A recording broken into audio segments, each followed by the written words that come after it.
Hello students, MNC education welcomes you all.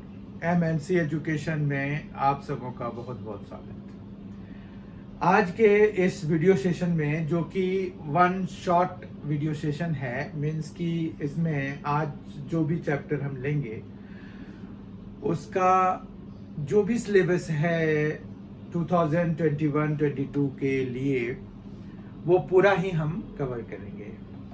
तो आज का जो चैप्टर है वो है लीनियर प्रोग्रामिंग, जो कि चैप्टर 12 है और ये आपके टर्म 1 सिलेबस का एक पार्ट है। तो आज हम लीनियर प्रोग्रामिंग करने जा रहे हैं, जो कि चैप्टर 12 है और ये क्लास 12th का टर्म 1 सिलेबस का एक पार्ट है। आज जो हमें करना है वो पूरा ही सिलेबस है, क्योंकि ये वन शॉट सेशन है। इसमें हम पूरा ही सिलेबस उस चैप्टर से रिलेटेड सारी चीजें कवर करते हैं सिंगल वीडियो में। आइए आज के सेशन की शुरुआत करते हैं। आज हमें जो जो करना है वो है ऑप्टिमाइजेशन प्रॉब्लम। तो हमें ये जानना होगा कि ऑप्टिमाइजेशन प्रॉब्लम क्या है। ऑप्टिमाइजेशन प्रॉब्लम के बाद हम देखेंगे कि एलपीपी क्या है। LPP is linear programming problem, abbreviated as LPP.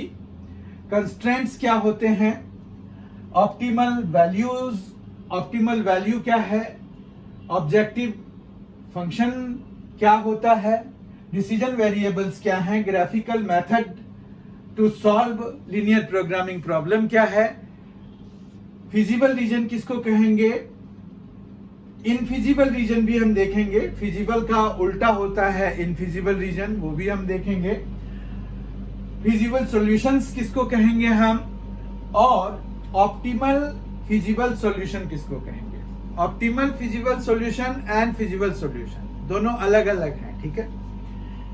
तो आज के पहले पॉइंट पे हम आते हैं, ऑप्टिमाइजेशन प्रॉब्लम। ऑप्टिमाइजेशन प्रॉब्लम क्या है। ऑप्टिमाइजेशन प्रॉब्लम है कोई भी प्रॉब्लम जिसमें कि आपको किसी चीज को मैक्सिमाइज या मिनिमाइज करने के लिए कहा जाता है। मतलब any problem which seeks maximum or minimum value, that problem is known as optimization problem. optimization problem हम उसको कहते हैं, ठीक है। तो optimization problem क्या हुआ, जिसका कि आपको मैक्सिमम या मिनिमम वैल्यू निकालने के लिए कहा जाता है, ठीक है। मैक्सिमम और मिनिमम वैल्यू जिसका निकालने के लिए कहा जाता है।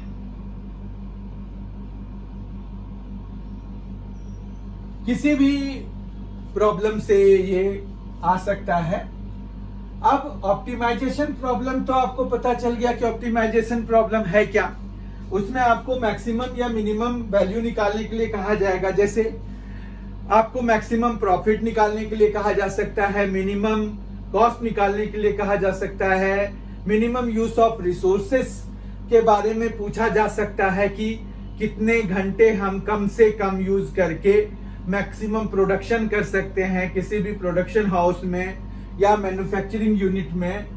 वहां पर आपको मशीनरीज वगैरह के बारे में डिटेल्स दिए होंगे कि इतनी मशीनरीज हैं, ये इतने देर तक ऑपरेटेड किए जा सकते हैं, या कुछ मशीन्स ऐसी होती हैं जिनको कि एक स्पेसिफिक टाइम तक डेली जो है कम से कम ऑपरेट करना जरूरी होता है, उसके ऊपर आप जितना कर लीजिए।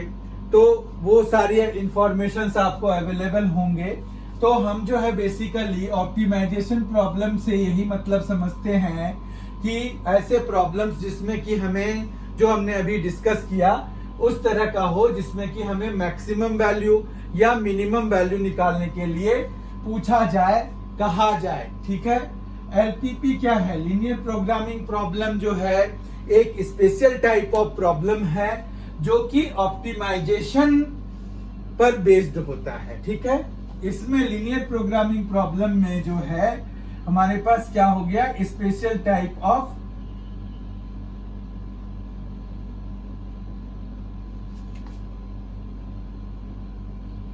ऑप्टिमाइजेशन प्रॉब्लम है। ये ऑप्टिमाइजेशन ऑप्टिमाइजेशन प्रॉब्लम है, ये ऑप्टिमाइजेशन प्रॉब्लम है। ठीक है, ये एक special type of optimization problem है, ऑप्टिमाइजेशन प्रॉब्लम है ये। ठीक है, अब जो है एलपीपी में हमारे पास जो स्ट्रक्चर होता है वो कैसा सा होता है। इसमें क्या होगा कि आपके पास जो स्ट्रक्चर है वो भी हम देख लेते हैं। यहां पर रहेगा मैक्सिमाइज या मिनिमाइज, दोनों में से कोई एक रहेगा। ठीक है, z इज इक्वल टू यहां पर ax plus by plus c रहेगा, रह सकता है, या सिंपली ax प्लस by रह सकता है प्लस c, में और में नॉट बी देयर। फिर हमारे पास यहां पर आएगा सब्जेक्टेड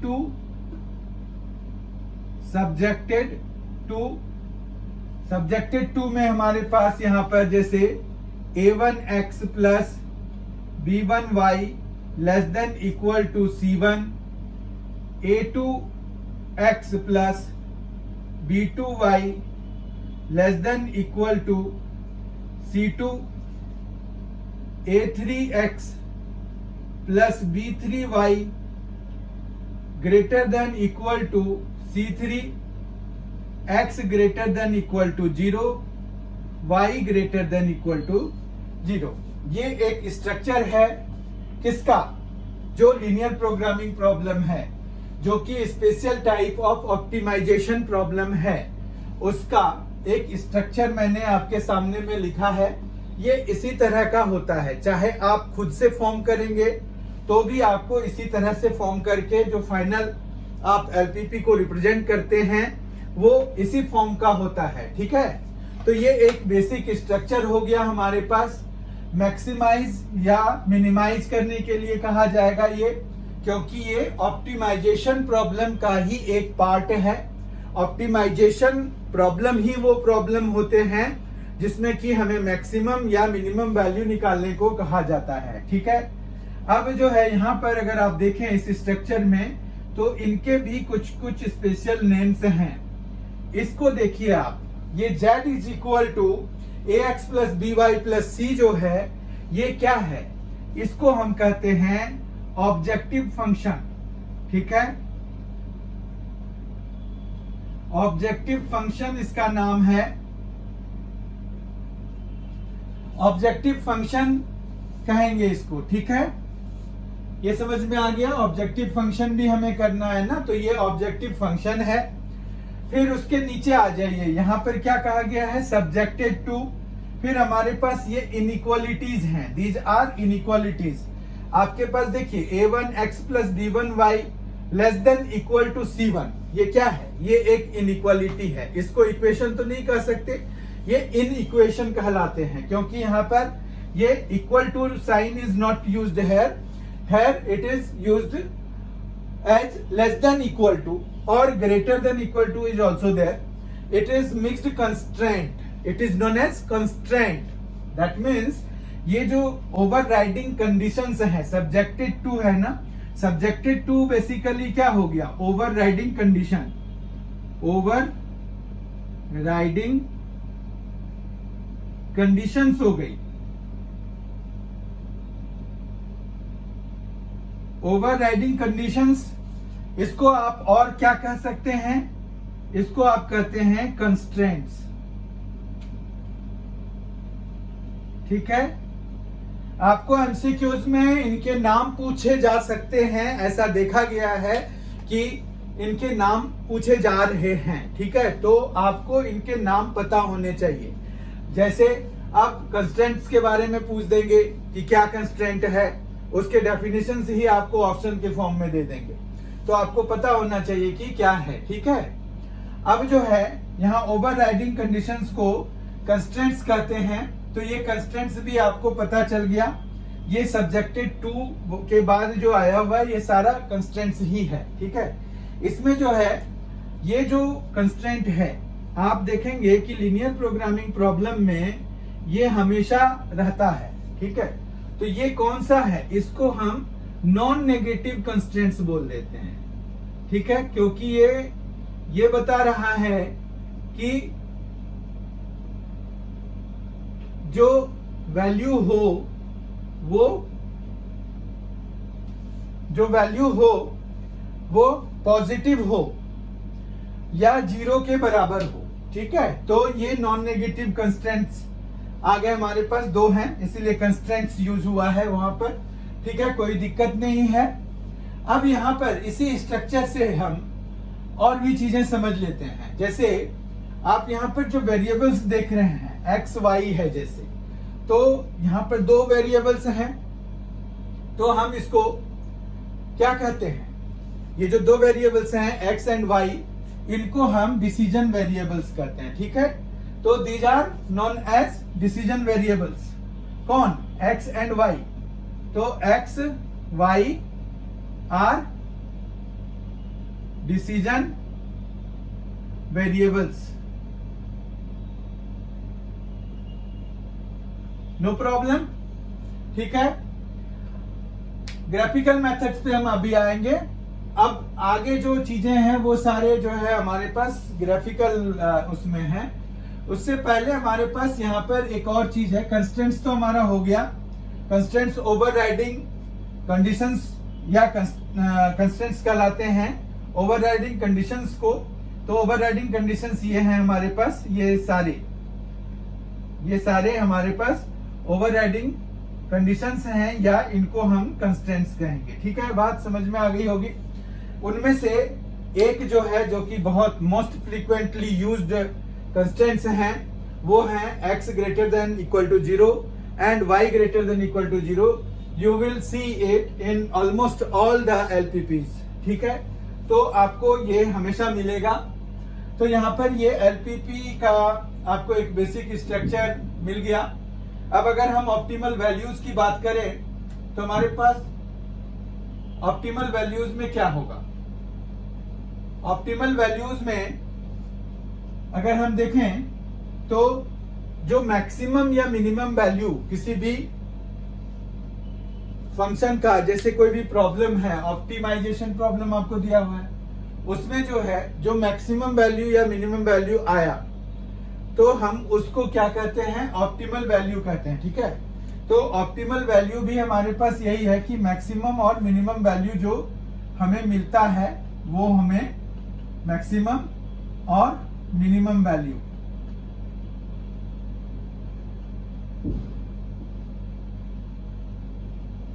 ठीक है, तो हम इनको क्या कहते हैं?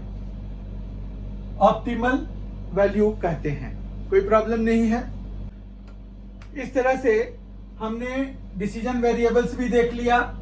तो ये जो है डिसीजन वेरिएबल x और y को हम क्या कह देते हैं? डिसीजन वेरिएबल्स कह देते हैं। ठीक है, यहां तक हमारे पास हो गया। अब जो है हम किसको देखेंगे? ग्राफिकल मेथड्स को देखेंगे। ठीक है, तो ग्राफिकल मेथड्स के लिए हम एक एग्जाम्पल ले लेते हैं और उसके बाद उसमें देखते हैं कि क्या क्या होता है। ठीक है,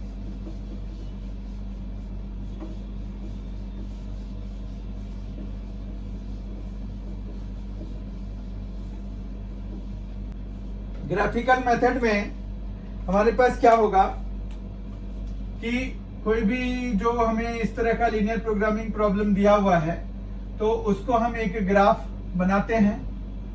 ग्राफ बनाया हमने,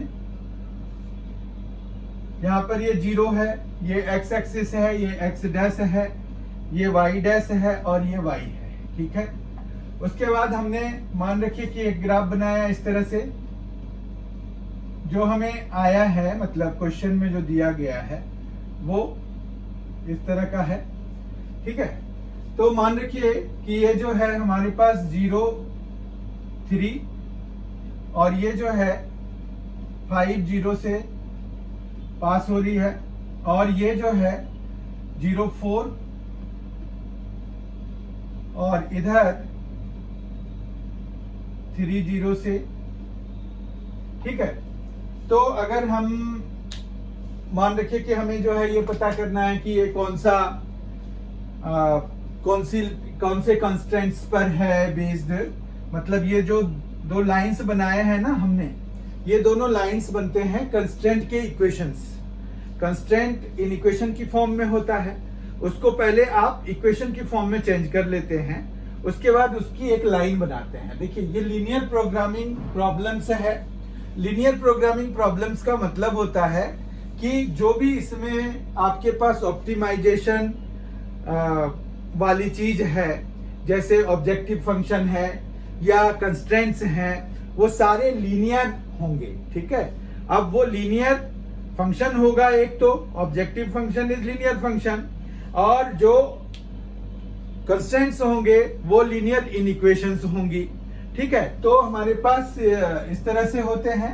तो हम जो है, जैसे अगर हम इसका इक्वेशन बनाना चाहते हैं तो वो बन जाएगा x/3 plus y/4 is equal to 1, या फिर ये हो जाएगा 4x plus 3y is equal to 12। ठीक है, तो ये तो इसका इक्वेशन हो गया। अब इस वाली लाइन की इक्वेशन क्या हो जाएगी?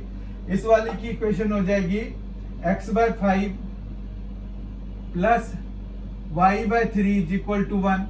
तो ये आ गया 3x plus 5y is equal to 15। ये हमने इंटरसेप्ट फॉर्म लगा दिया बेसिकली। अब जो है, मान रखिए कि आपका जो कंस्ट्रेंट्स था वो था 3x plus 5y less than equal to 15, और दूसरा था 4x plus 3y less than equal to 12, x greater than equal to 0, y greater than equal to 0। तो ये बेसिकली 4 कंस्ट्रेंट्स हैं आपके पास, और इन चारों के लिए हमने यहाँ पर शेडिंग करनी है। ठीक है, तो देखिए ये जो है इधर की तरफ इंडिकेट हो रहा है, या फिर अगर हम ये वाले पॉइंट का कोऑर्डिनेट डाल दें, इस वाले पॉइंट का कोऑर्डिनेट क्या है? 0 0 है। अगर हम 0 0 यहाँ पर डाल देते हैं x और y दोनों की जगह पे, तो ये कंस्ट्रेंट सेटिस्फाई हो रहा है, ये इनइक्वालिटी सेटिस्फाई हो रहा है, ये भी इनइक्वालिटी सेटिस्फाई हो रहा है। तो इस तरह से क्या होगा कि आप इस लाइन के भी टुवर्ड्स द ओरिजिन शेड करेंगे, और इस लाइन के भी टुवर्ड्स द ओरिजिन शेड करेंगे, क्योंकि ये जो है इस पॉइंट से ये दोनों ही इनइक्वालिटीज सेटिस्फाई हो रही हैं। तो हमारे पास, और फिर ये है कि ये जो है ये दोनों क्या बता रहे हैं? ये बता रहे हैं कि आपको जो पॉइंट्स लेने हैं वो फर्स्ट क्वाड्रेंट के पॉइंट्स लेने हैं। तो हमारे पास जो रीजन है वो ये है। ठीक है, तो ये जो शेड कर रहा हूं मैं, उस रीजन को कहते हैं फिजिबल रीजन। ठीक है, फिजिबल रीजन कहलाता है ये। इसके अंदर जितने भी पॉइंट्स होंगे और ऑन द लाइन, जैसे अगर हम इनको नाम दे दें A, B, C, D, तो ये जो A, B, C, D है वो क्या है? Is feasible region.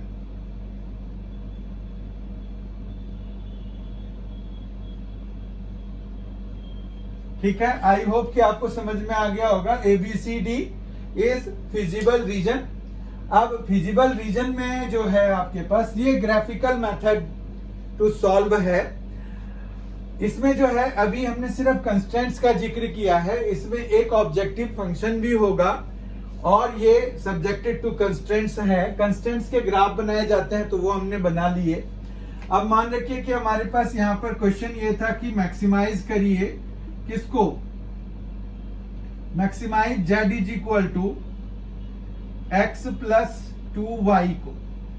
ठीक है, कोई भी है, मतलब हमें मान रखिए कि यही दिया हुआ है और ये क्वेश्चन है कि सब्जेक्टेड टू कंस्ट्रेंट्स दिस। ठीक है, these are the constraints, 4 constraints are there.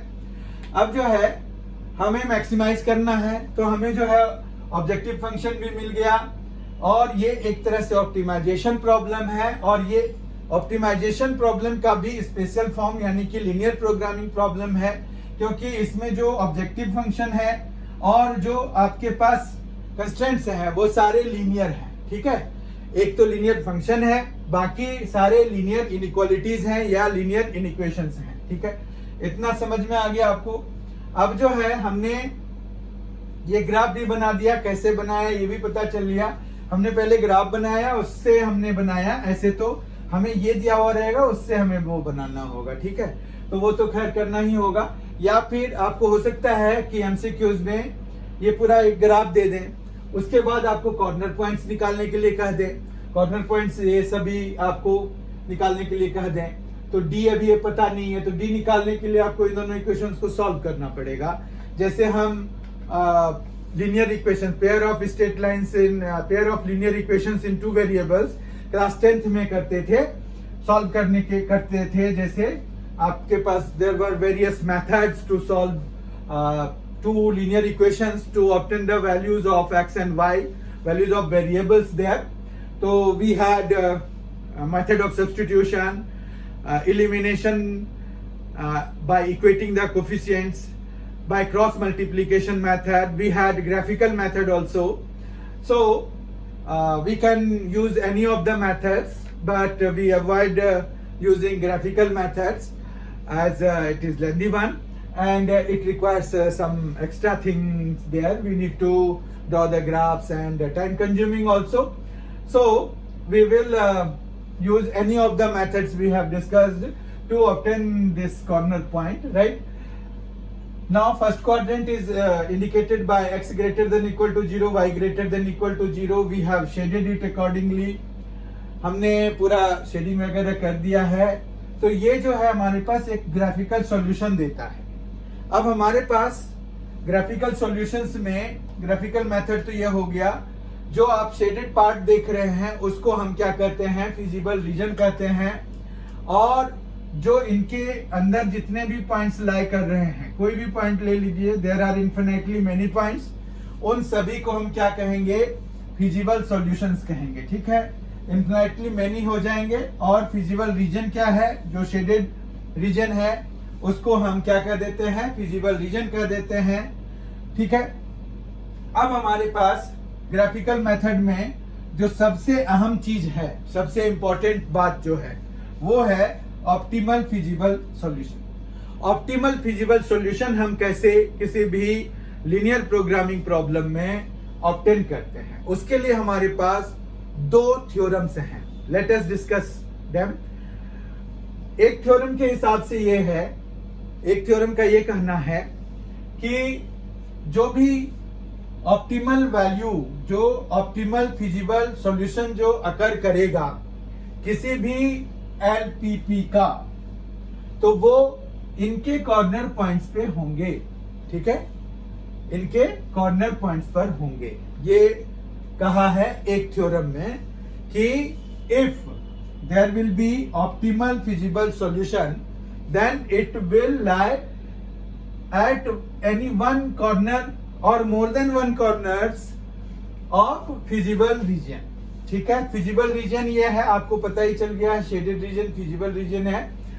अब जो है कॉर्नर पॉइंट्स पे होता है, इसीलिए ग्राफिकल मेथड को एलपीपी को जब सॉल्व करने के लिए हम यूज करते हैं तो उसको हम कॉर्नर पॉइंट मेथड भी कहते हैं। ठीक है, तो कॉर्नर पॉइंट मेथड भी ग्राफिकल सॉल्यूशन के लिए यूज होता है। तो आपको another name for graphical solution भी पूछ सकते हैं, तो आपको उसके लिए भी तैयार रहना होता है। ये क्या है, कॉर्नर पॉइंट मेथड। ठीक है,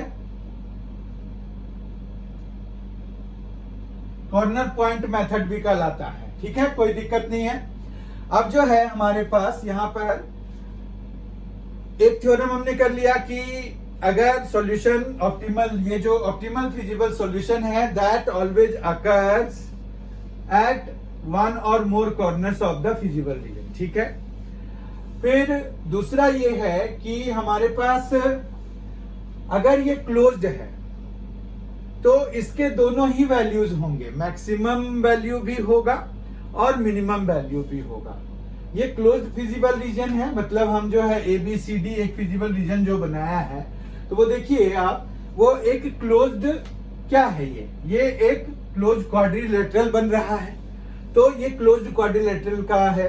अब कुछ ऐसे भी होते हैं जो कि आपको ओपन फिजिबल रीजन दे देता है। ओपन फिजिबल रीजन को अनबाउंडेड फिजिबल रीजन कहते हैं, और ये जो है बाउंडेड है। ठीक है, तो ये बाउंडेड हो गया।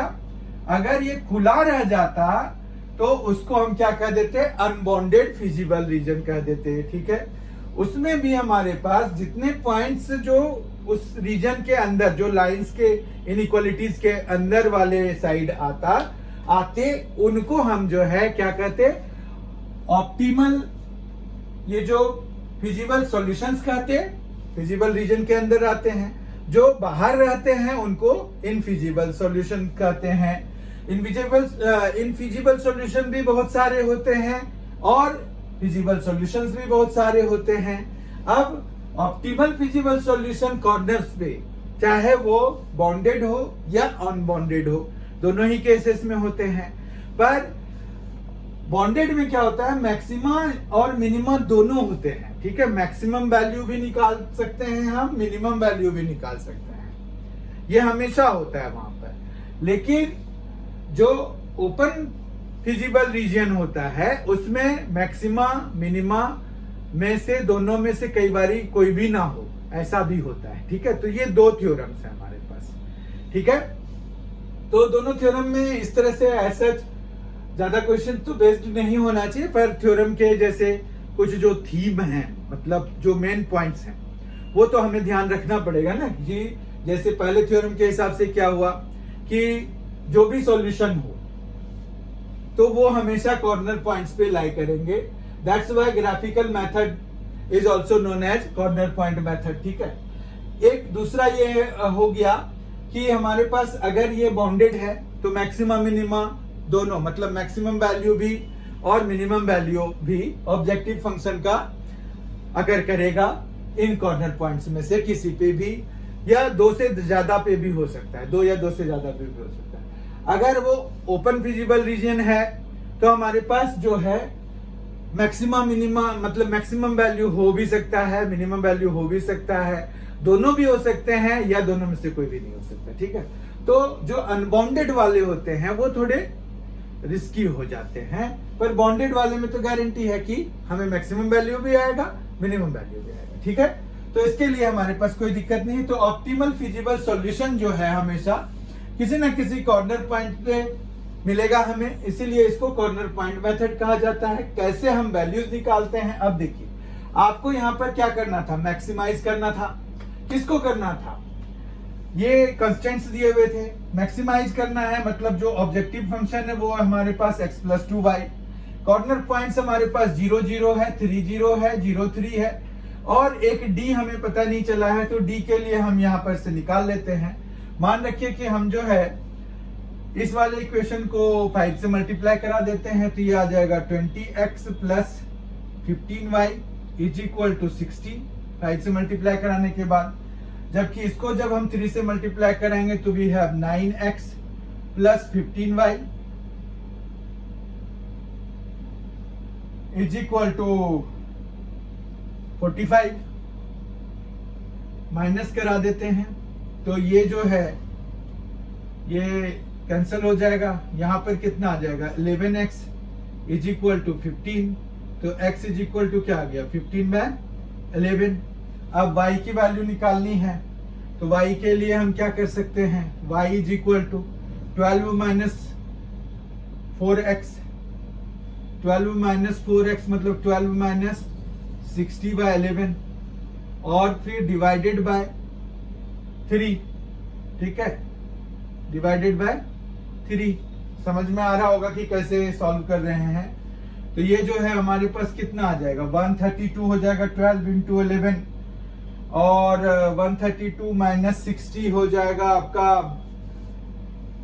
72/11 × 3 हो जाएगा, तो ये आ जाएगा 24/11, ठीक है। तो हमारे पास ये जो डी पॉइंट है वो दो आ गए, एक तो 15/11 आ गया है x की वैल्यू 15/11, और दूसरा आ गया है 24/11, ठीक है। अब जो है कॉर्नर पॉइंट्स हमें मिल चुके हैं। कॉर्नर पॉइंट्स में जो है, जो आपको x एक्सिस पे, y एक्सिस पे जो कॉर्नर पॉइंट्स लाई कर रहे हैं वो तो हम डायरेक्टली ग्राफ से रीड कर लेते हैं, पर जो ये बीच में आ रहे होते हैं उनको हम यूजुअली सॉल्व करके ही निकालते हैं। To know the exact value. Sometimes हम जो है ग्राफ से उस तरह से पढ़ नहीं पाते हैं। अब जैसे 15/11 आप ग्राफ पे पढ़ोगे तो जरूरी नहीं है कि आप 15/11 ही पूरा पढ़ोगे, क्योंकि उसमें आप जो है हो सकता है कि ये जैसे 1.2 आ रहा है या 3 आ रहा है, तो आप जो है 1.4 पढ़ लो या 1.5 कर दो, तो दिक्कत आती है। तो इसीलिए आप जो है क्या करोगे, उसको सॉल्व करके निकालोगे जैसे मैंने किया है। ठीक है, तो ये कॉर्नर पॉइंट्स हमारे पास आ गए। अब कॉर्नर पॉइंट्स पे हम वैल्यू निकालते हैं z की। ठीक है, मतलब जो हमें ऑब्जेक्टिव फंक्शन है, यही सॉल्व करने का तरीका होता है। तो यहां पर हम क्या लिखते हैं, कॉर्नर पॉइंट्स लिखते हैं। ठीक है, और फिर हम क्या लिखते हैं, यहां पर लिखते हैं वैल्यू ऑफ z। ठीक है, अब जो है कॉर्नर पॉइंट्स हमारे पास क्या क्या है। कॉर्नर पॉइंट्स देखिए, एक तो 0 0 है, एक पहले a है 0 3। ठीक है, a है 0 3, b है 0 0, c है 3 0 और d है 15/11 और 24/11। ठीक है, इतना समझ में आ गया। अब जो है हम वैल्यूज निकालते हैं x + 2y की। तो यहां पर क्या आ जाएगा 6, यहां पर 0, यहां पर 3 और यहां पर आ जाएगा 15/11 प्लस 48/11। तो ये आ जाएगा आपका 63/11। तो इस तरह से अगर देखिए तो 0 3 पे ही वैल्यू आ रही है मैक्सिमम, तो मैक्सिमम वैल्यू इज एट 0 3। ठीक है, तो इस तरह से हमने आज जो है लीनियर प्रोग्रामिंग के सारे ही जो एस्पेक्ट्स या जो भी सिलेबस में 2021-22 के लिए दिया हुआ है वो पूरा ही कवर कर लिया। तो आई होप कि आपको सारी चीजें समझ में आ गई होंगी। ग्राफिकल मेथड्स को कॉर्नर पॉइंट मेथड भी कहते हैं। ऑप्टिमाइजेशन प्रॉब्लम जो है वो क्या होता है, ऐसा प्रॉब्लम जिसमें कि आपको मैक्सिमम या मिनिमम वैल्यू निकालने के लिए कहा जाता है। लीनियर प्रोग्रामिंग प्रॉब्लम एक special type of optimization problem ही होता है, जिसमें कि हमारे जो ऑब्जेक्टिव फंक्शन है वो भी लीनियर होता है और जो ओवरराइडिंग कंडीशंस होती हैं जिनको कि हम कंस्ट्रेंट्स कहते हैं वो भी लीनियर होते हैं। फिर हमारे पास ऑप्टिमल वैल्यूज, मैक्सिमम या मिनिमम वैल्यू जो आ रही होती हैं उनको हम ऑप्टिमल वैल्यू कहते हैं। ऑब्जेक्टिव फंक्शन हमने देख लिया था, यहाँ पर जैसे z x + 2y को हम ऑब्जेक्टिव फंक्शन कहते हैं, जिसको कि हमें प्रॉब्लम में मैक्सिमम या मिनिमम वैल्यू जिसकी निकालनी होती है उसको हम ऑब्जेक्टिव फंक्शन कहते हैं। डिसीजन वेरिएबल्स, जो भी वेरिएबल है, अब x और y हमारे पास 2 वेरिएबल्स हैं तो they are decision variables. Graphical method ये होता है एक, इसमें दूसरा टाइप भी होता है। ये तो अभी बाउंडेड वाला हमने ग्राफ बनाया था, क्योंकि हमारे पास ये लेस देन इक्वल टू वाले थे जो मेन जो कंस्ट्रेंट्स हैं। ये नॉन नेगेटिव कंस्ट्रेंट्स तो हमेशा होंगे। इसके अलावे, इन दोनों के अलावे जो अगर हमारे पास ग्रेटर देन वाले होते हैं ना, तो उनमें ज्यादा पॉसिबिलिटी होती है कि वो ओपन फिजिबल रीजन बनाएंगे। ठीक है, तो अभी तो ये सारे दोनों लेस देन वाले थे, तो इसीलिए ये क्या हो रहे हैं, क्लोज्ड वाले हो गए। ठीक है, तो ग्राफिकल मेथड हो गया। फिजिबल रीजन इसी को कहते हैं जो हमारा ये शेडेड पार्ट आया है। फिजिबल रीजन को और अच्छे से डिफाइन करने के लिए ये हो गया कि जितने भी कंस्ट्रेंट्स हैं वो जो कॉमन रीजन सेटिस्फाई करते हैं, कॉमन रीजन सेटिस्फाई करते हैं। जैसे यहाँ पर देखिए हमने ये जो रीजन लिया है ना, इस रीजन के सारे पॉइंट्स, इन सभी में जितने भी कंस्ट्रेंट्स हैं उन सभी को सेटिस्फाई कर रहे हैं। तो इसीलिए ये क्या हो जाएंगे, फिर ये जो है फिजिबल रीजन हो जाएगा, ठीक है। और फिजिबल सॉल्यूशंस जितने भी पॉइंट्स हम यहां पर से ले सकते हैं, तो मतलब infinitely many feasible solutions will be there. अच्छा, इनफिजिबल रीजन कौन सा होगा? ये जो शेडेड पार्ट है इंक्लूडिंग द लाइन, जो बॉर्डर पार्ट्स हैं, वो भी फिजिबल रीजन में ही आता है। उनके अलावा जो भी है बाहर का, ये इधर का कोई भी पॉइंट ले लीजिए आप, तो वो जो है कोई, ये जो सारे रीजन हैं उनको हम इनफिजिबल रीजन कहते हैं। और जो पॉइंट अगर हम लेंगे इस रीजन के बाहर इंक्लूडिंग द लाइंस, मतलब लाइंस पर भी पॉइंट नहीं लेना है, लाइंस पे भी लेंगे तो वो जो है फिजिबल सॉल्यूशन में ही आएगा। उसके अलावा जो बाहर अगर हम ले रहे हैं कोई पॉइंट, तो वो क्या हो जाएगा, वो इनफिजिबल सॉल्यूशंस देगा। और ऑप्टिमल फिजिबल सॉल्यूशन होता है, ऑप्टिमल मतलब क्या होता है, जो मैक्सिमम या मिनिमम वैल्यू होती है। तो ऐसा सॉल्यूशन जो कि मैक्सिमम या मिनिमम हो, तो वो कॉर्नर पॉइंट्स पे होता है, अकर करता है। ये भी हमने डिस्कस कर लिया। हमने स्ट्रक्चर ऑफ एलपीपी भी देख लिया। तो इस तरह से हमने आज के क्लास में 2021-22 का सिलेबस कवर कर लिया। अब हमारा विद दिस जो कंसेप्ट वाले पार्ट थे वो कवर हो गए। अब जो है हम पॉइंट्स टू रिमेंबर देखेंगे, जो कि पेपर से पहले आप लोगों को बहुत जरूरी होता है देखना।